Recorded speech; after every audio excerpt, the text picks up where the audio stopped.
Kumusta mga kapatid? Welcome to Motor of Pinas. Today is weekend, Sabado ngayon, around 4 o'clock in the afternoon.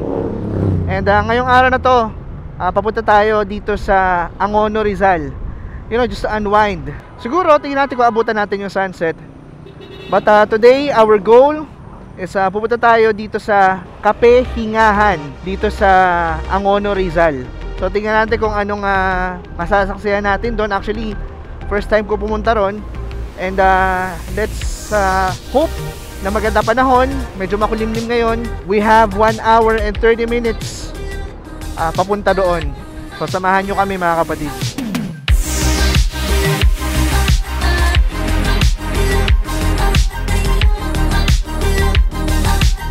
So alright mga kapatid, na dito tayo sa Ortigas Avenue. And ngayon ito yung way din papunta ng junction ng Tikling. Yan, dire-diretso yan. Dadaan tayo ng Pasig. Medyo matagal-tagal tayong walang vlog.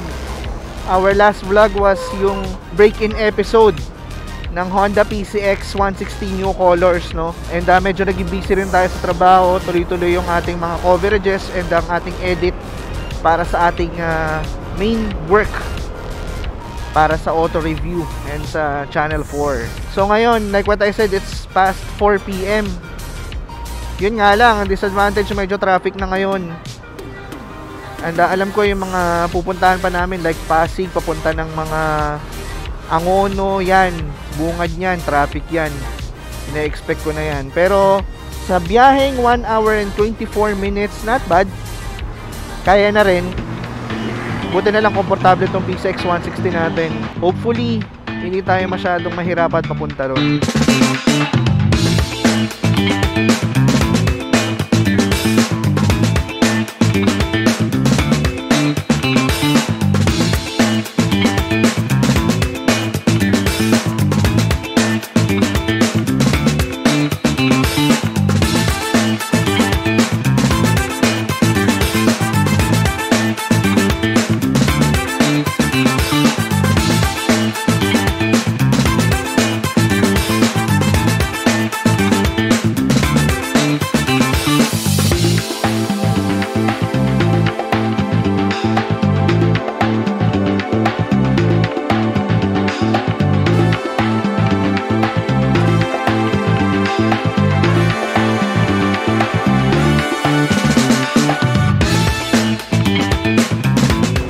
Okay, andito na tayo sa Robinsons Galleria. So sa mga gusto pumunta dito sa may Kape Hingahan ng Angono, Rizal, para sa akin mas better kung either may motor kayo or sasakyan o kahit bike. Kaya naman mag-commute doon, nasa sa'yo naman yun. But siguro for convenience na lang rin, mas better kung meron tayong sariling transportation. Mas madali kasi makita tsaka mapuntahan, kasi katulad niyan, isang ways mo lang, di ba? Nga pala ngayon kasama natin ng aking wife, si Bernice, and yung nakasama ko dati sa aming vlog papuntang Marilake, sila Brother June and Sister Abby. Naka Yamaha Mio Gear sila. Solid na motor yan. If you want to check my full review ng Mio Gear, yung link lalagay ko sa description. Medyo halfway na tayo, 1 hour and 10 minutes to go. Traffic pa rin, alam ko na dito. Ayan pala yan sila June and Abby. Ayan, naka Mio Gear. So update ko na lang kayo mamaya doon mga kapatid once na malapit-lapit na tayo doon sa ating destination, alright? Nakadaan ka na rito? Traffic talaga dyan kasi boundary ng Pasig yun eh. Ortigas sa Pasig. Dadaan tayo ng yung Taytay na Taytay Tiangge, yung mga damit. Yun, dadaan tayo dun.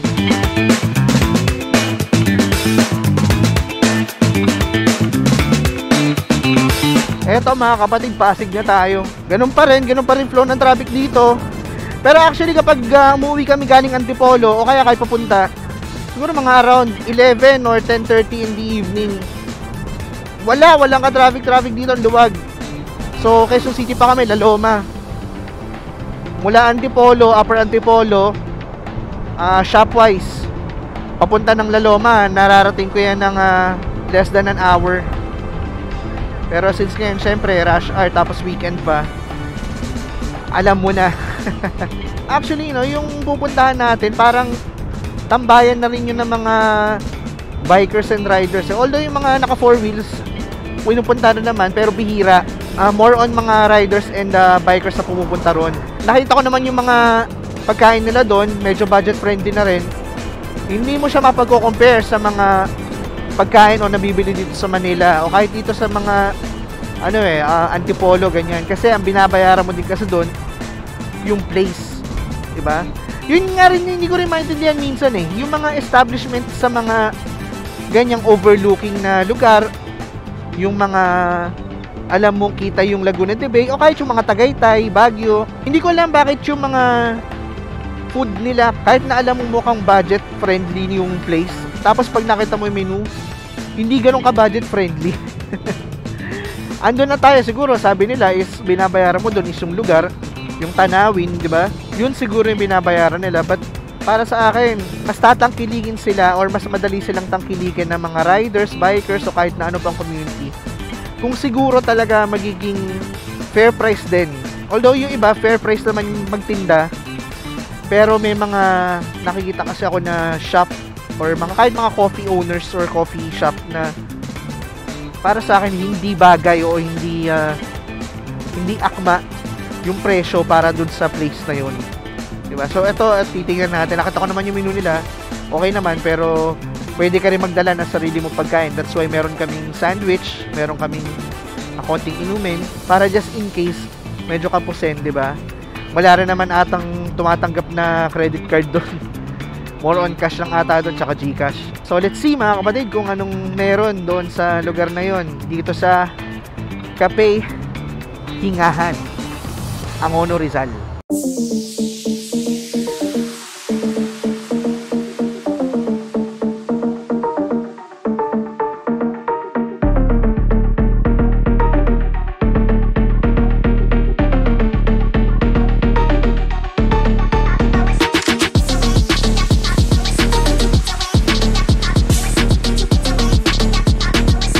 Kakanan na tayo dito. Dito naman pala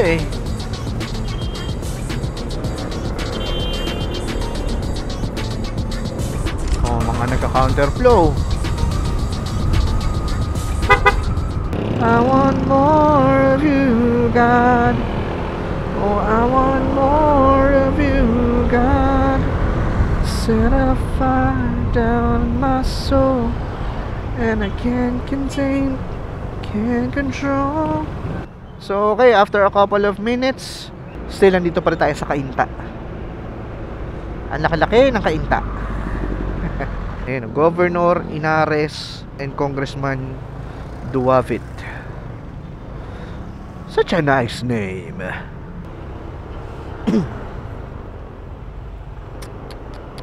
Ay, nako, turn signal. Mahirap ba talaga? Mahirap pa nga talaga sigurong mag-turn signal, lalo ng mga motor. Ayan, welcome Barangay San Juan. Tapos meron sa baba, welcome Barangay San Juan. Ang redundant. Paulit-ulit. Okay. Hindi naman siya ganun kalayo. Tolerable, oo. Hindi mo pa rin masasabi na long ride to. Oo, mako-consider ko pa yung mga Tagaytay, Batangas, yan. Kaya lang matagal yung biyahe kasi dahil sa traffic Angel, Angel's Burger, Angel, Angel's Burger, Angel, Angel's Burger, Angel. Sarap yun Sumo, may mangga? Ha? Mangga? Isa mani. Paying 40 pesos na mani. Let's go. 20 minutes mga brad. Uy Avenis. Baka naman makareview tayo niyan. Eto, nandito na tayo sa may Taytay Changi. Hindi masyado matraffic, no? Hindi masyado. Konti lang, ano lang, slides. Slides lang.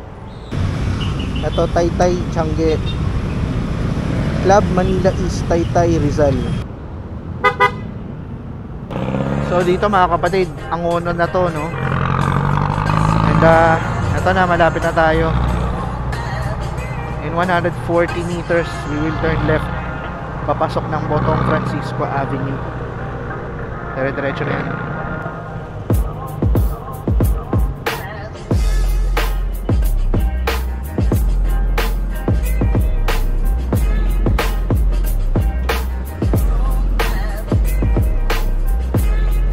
Okay, 1.7 kilometers, dire-diretso.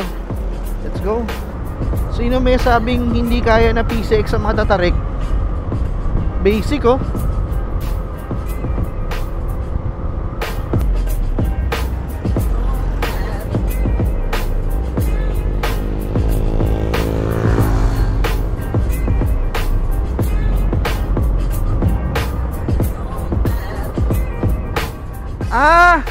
Tagpuan. Ito, tagpuan to eh. Doon din pala sa area na yan. Oh, ganda boy, oh.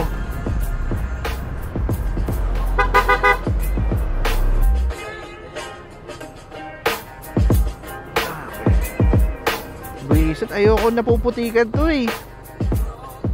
Madikit yan eh. Ay, naku, buti. Konti lang.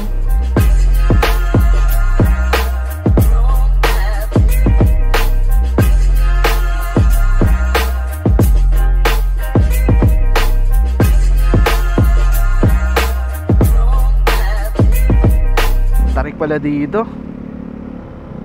Pero basic, oh, kayang-kaya. Per motor yan, diyan per head.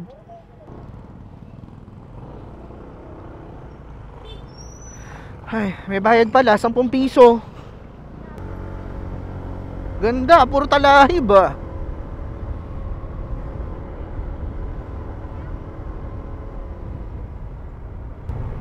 Ito. Yan, oh. Alright. Okay guys, nandito na tayo. May parking. Merong entrance fee na 10 pesos, tas may parking pa na 10 pesos per motorcycle at sasakyan. Okay, dito na tayo.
Alright mga kapatid, that was our short ride dito sa Angono. Ang first na pinuntahan namin is yung Cafe Hingahan. Doon na kami, tumambay na kami doon sa mga seats available doon sa taas. Then kumain kami ng bread, snacks, ganyan. Then lumipat kami ng restaurant after dumating yung aming isa pa sa mga friends from our church. So we enjoyed tonight. Ang sarap ng food, ang sarap ng bonding namin, and at the same time sulit na sulit yung weekend, lalo na itong weekend ride namin ng papuntang Angono, Rizal. So ngayon mga kapatid, pauwi na kami, and maraming salamat sa panonood, and I hope you enjoyed our today's vlog. And for that, if you enjoyed watching this video, please like, share, and comment down below. At kung bago ka sa akin channel, subscribe ka na rin kapatid, and hit that notification bell icon para palagi kang updated sa mga upcoming videos ko. Hanggang dito na lang. Ride safe.